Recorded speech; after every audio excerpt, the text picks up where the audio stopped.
Good evening everyone, welcome to Guidely. कैसे हैं आप सब? आई होप आप लोग अच्छे होंगे। एग्जाम्स की प्रिपरेशंस भी आप लोगों की अच्छी चल रही होगी।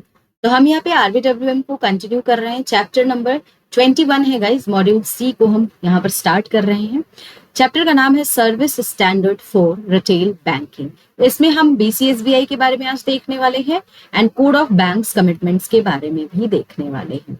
ठीक है, तो यहाँ पे अभी हम क्या पढ़ रहे हैं? आरबीडब्ल्यूएम को पढ़ रहे हैं। मेरा नाम गरिमा है एंड मैं आपको पीपीपी आरबीडब्ल्यूएम दोनों ही पढ़ाती हूँ। फिलहाल मैं आरबीडब्ल्यूएम ही आपको पढ़ा रही हूँ। ठीक है, तो सेशंस को स्टार्ट करते हैं। इससे पहले मैं आपको बता दूं कि हमारा एक टेलीग्राम चैनल है। आप टेलीग्राम चैनल से भी जुड़ सकते हैं हमारे। वहां पे आपको सारे पीडीएफ्स प्रोवाइड कर दिए जाते हैं। तो अगर आपको फ्री में पीडीएफ्स की रिक्वायरमेंट है, जो भी यूट्यूब पे हम सेशंस लेते हैं ना, उसके पीडीएफ्स आपको हम टेलीग्राम चैनल पे प्रोवाइड करते हैं। तो डेफिनेटली जो लोग नए होंगे वो ज्वाइन कर लेंगे ताकि आपको फ्री में पीडीएफ्स मिलते रहे। चलिए आगे यहाँ पर सेशन को प्रोसीड करते हैं। मैंने कल एक क्वेश्चन आप लोगों से पूछा था, व्हाट आर द 3 की एलिमेंट्स ऑफ सीआरएम। कल हमने सीआरएम के बारे में पढ़ा था। चैप्टर नंबर 20 है आपका। आपको बताना था 3 कौन से की एलिमेंट्स होते हैं सीआरएम में। 4 ऑप्शन थे आपके पास: customer relationship management, customer marketing sales, banking service profit, relationship profit और मैनेजमेंट। काफी सारे कैंडिडेट्स ने सही जवाब दिया है और उसी वक्त लाइव सेशंस में ही जवाब दे दिया था। इसका करेक्ट आंसर क्या होगा? Option number A. सीआरएम में 3 कौन से की एलिमेंट्स होते हैं? Customer relationship and management. तो जिन लोगों ने भी कमेंट सेक्शंस में आंसर्स किया है, आप लोग अपने आंसर्स को मैच करेंगे और जिन लोगों ने नहीं दिया है वो भी आंसर्स देख ले। इसका करेक्ट आंसर क्या होगा? ऑप्शन नंबर ए होगा। आइए आगे चलते हैं। आगे है यहाँ पर हम बात करने वाले हैं चैप्टर 21 में इंट्रोडक्शन टू बीसीएसबीआई। फुल फॉर्म क्या होता है बीसीएसबीआई का? एग्जाम में भी कभी कभी पूछ देता है। तो the banking codes and standard board of India. BCSBI का फुल फॉर्म देखिए यहाँ पर आपको लिखा हुआ है। ठीक है, इसका फॉर्मेशन कैसे हुआ, क्यों इसको लाया गया, इन सारी चीजों को हम यहाँ पे पढ़ने वाले हैं। तो आरबीआई ने एक कमिटी बिठाई थी 2003 के नवंबर में। उन्होंने एक कमिटी बिठाई under the Shri S Tarapur, जो कि फॉर्मर डेप्यूटी गवर्नर थे, ताकि वो बैंकिंग सर्विसेज को किस तरीके से इंप्रूव कर सकते हैं फॉर द कॉमन पीपल। उसके लिए इस कमिटी को बिठाई गई थी। ठीक है, तो कमिटी को बिठाने का सबसे मेन रीजन यहाँ पर ये था कि ये लोग आइडेंटिफाई नहीं कर पा रहे थे कि एक्चुअली में ऐसा क्या दिक्कत आ रहा है, कौन सा ऐसा प्रॉब्लम है जिसकी वजह से बैंक बेटर तरीके से सर्विसेज नहीं दे पा रही है अपने कस्टमर्स को। तो जब इस कमिटी को बिठाया गया, उन्होंने फाइंड आउट किया कि यहाँ पर एक मेजर इंस्टीट्यूशनल गैप है बैंकिंग सर्विसेज क्वालिटी को लेकर के।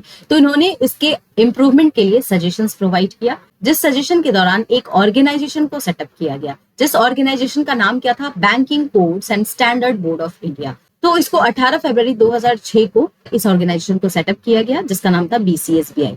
तो किसके कोलैबोरेशंस के साथ इसको सेटअप किया गया? Reserve bank of India and banks, दोनों के कोलैबोरेशंस के बाद इसको सेटअप किया गया, इस ऑर्गेनाइजेशन को। अब ये ऑर्गेनाइजेशन क्या कर रहा था, इसका मेन ऑब्जेक्टिव क्या था, कैसे काम कर रहा था? बीसीएसबीआई क्या है? बीसीएसबीआई एक इंडिपेंडेंट ऑटोनोमस ऑर्गेनाइजेशन है। तो सीधी सी बात है, ये खुद ऑपरेट कर रही थी। इस पे डायरेक्ट कंट्रोल ना तो बैंक का था ना तो आरबीआई का था। ठीक है, तो ये ऑटोनोमस बॉडी थी। इनका मेन ऑब्जेक्टिव क्या था, मेन रोल क्या था बीसीएसबीआई का? तो ये एक मिनिमम स्टैंडर्ड सेट कर रही थी जो हर बैंक को फॉलो करना है जब भी वो किसी भी कस्टमर्स के साथ डील कर रहे हैं। तो ये इंश्योर करते थे कि कस्टमर्स को हम प्रॉपरली ट्रीट कर रहे हैं कि नहीं, फेयरली और ट्रांसपेरेंसी के साथ ट्रीट कर रहे हैं कि नहीं। तो ये स्टैंडर्ड इस चीज को इंश्योर करता था। ठीक है, यहाँ पर बीसीएसबीआई क्लोजली इंडियन बैंक एसोसिएशन के साथ भी अलाइन कर रहे थे, वर्क कर रहे थे, सो दैट जितने भी फाइनेंशियल इंडस्ट्री है उसमें वाइडली इस कोड को एक्सेप्ट किया जाए, इनके जो भी स्टैंडर्ड्स एंड नॉर्म्स है उसको एक्सेप्ट किया जाए।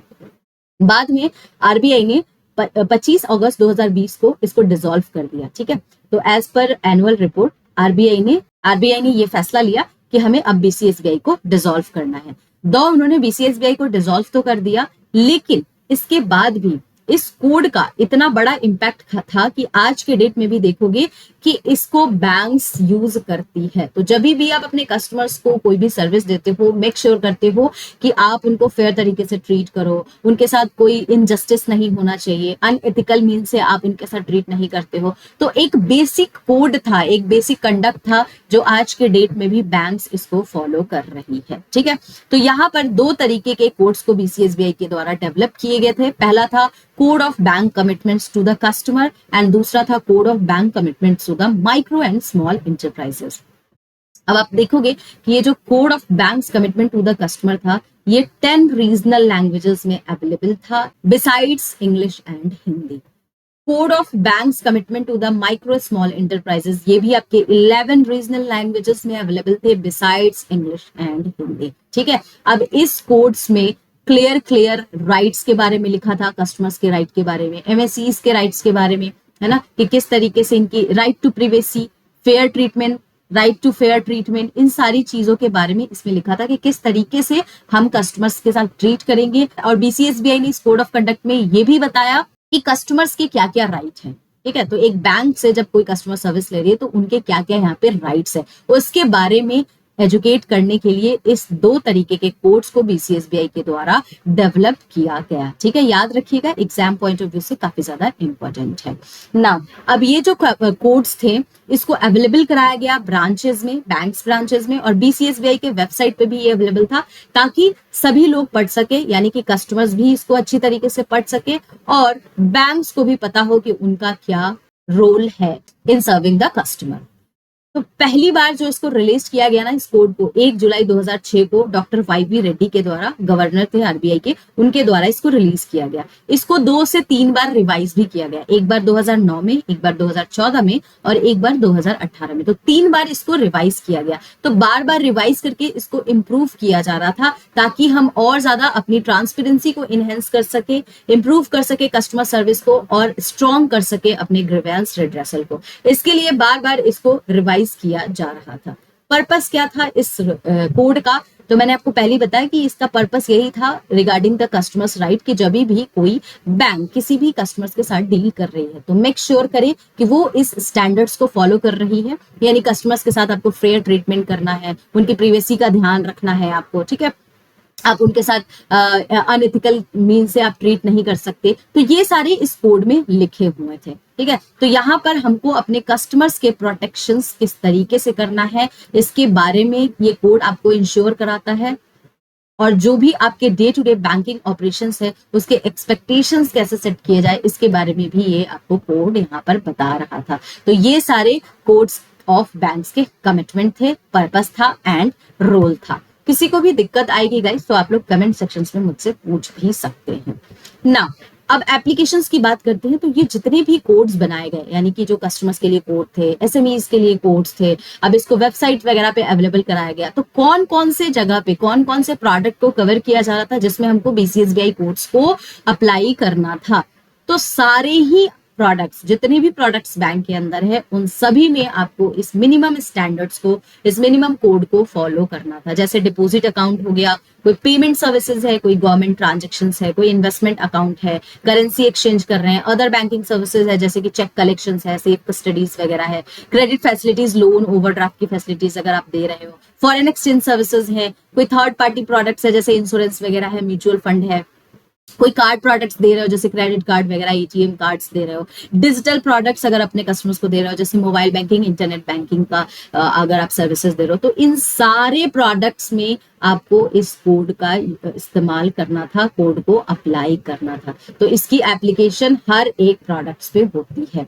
तो आपके एग्जाम्स में पूछे भी जाते हैं कि ये जो बीसीएसबीआई का कोड है कौन कौन से प्रोडक्ट्स को कवर करता है, तो सारे ही प्रोडक्ट्स को आपको कवर करता है। ठीक है, और आपसे ये भी पूछा जाता है कितने टाइप्स के कोड्स थे जो बीसीएसबीआई के द्वारा डेवलप किए गए थे, तो 2 टाइप्स के कोड थे। काम क्या था बीसीएसबीआई का वो भी आपको याद रखना है। तो ये सारे इंपॉर्टेंट पॉइंट्स हैं आपके बीसीएसबीआई के जिससे आपके एग्जाम्स में क्वेश्चंस पूछे जाते हैं। ठीक है, तो आई होप आप लोगों को अभी तक कोई डाउट नहीं हुआ होगा। अगर हुआ है तो कमेंट सेक्शन में बताइए, और नहीं हुआ है तो हम आगे यहाँ पर देखते हैं क्वेश्चंस को। तो पहला क्वेश्चन है what is the full form of BCSBI. मैंने स्टार्टिंग में ही कह दिया था आपसे कि आपसे फुल फॉर्म पूछा जाता है।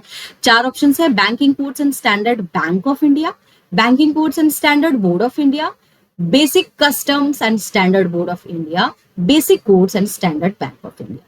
करेक्ट आंसर इसका क्या होगा? इसका करेक्ट आंसर होगा banking codes and standard board of India. तो आप हो सकते हो इस दोनों में कंफ्यूज करो, बैंक ऑफ इंडिया और बोर्ड ऑफ इंडिया में, तो ध्यान रखिएगा इसको हम बोर्ड ऑफ इंडिया बोलते हैं। तो option B is your correct answer. Next question है BCSBI maintain close contact with which institutions for the collaboration. मैंने अभी आपको जस्ट बताया कि बीसीएसबीआई किनके साथ कोलैबोरेट कर रही थी ताकि फाइनेंशियल सेक्टर में वाइडली इसको एक्सेप्ट किया जाए कोड को। कौन था वो? चार ऑप्शन है, सेबी, आईबीए, एनएससी या ईपीएफओ। तो करेक्ट आंसर हो जाएगा आईबीए। इंडियन बैंक एसोसिएशन के द्वारा यहाँ पर क्लोज कॉन्टेक्ट कर रही थी, क्लोज कोलैबोरेशन कर रही थी, ताकि इसको वाइडली फाइनेंशियल सेक्टर में अप्लाई किया जाए, एक्सेप्ट किया जाए इस कोड को। तो ऑप्शन बी यहाँ पे आपका करेक्ट आंसर होगा।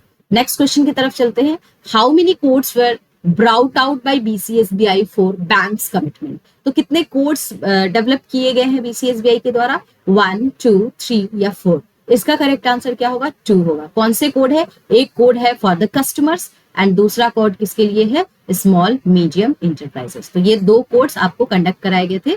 आपका कस्टमर वाला कोड कितने लैंग्वेजेस में है? 10 languages, regional languages besides English and Hindi, और SMEs 11 regional language beside English and Hindi. ठीक है, तो option B is the correct answer. चलिए नेक्स्ट क्वेश्चन पे चलते हैं। Which of the following fall under the purview of BCSBI. तो कौन कौन सा बीसीएसबीआई के अंदर आता है जिसमें हम इस कोड को फॉलो करते हैं? Current account, non resident account, PPF account या ऑल ऑफ द अबव। तो मैंने आपको बताया सारे प्रोडक्ट्स पे इसका इस्तेमाल करते हैं, तो all of the above is the correct answer. Option D यहाँ पे करेक्ट आंसर हो जाएगा।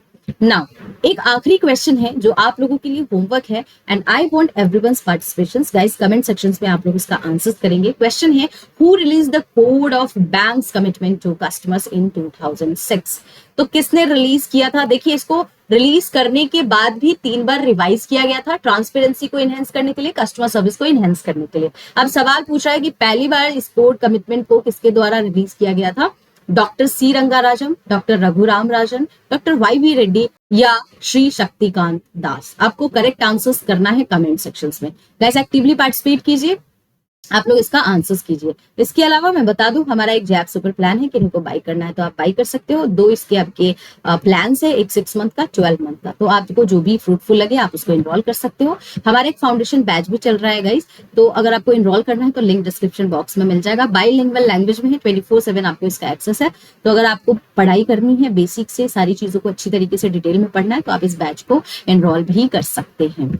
आप गाइडली का ऐप डाउनलोड कर ले। आपको जो भी जैब के पेड क्लासेस होते हैं आपको यहीं पे मिलते हैं, तो आप जैब के क्लासेस को यहाँ पे एक्सप्लोर कर सकते हो।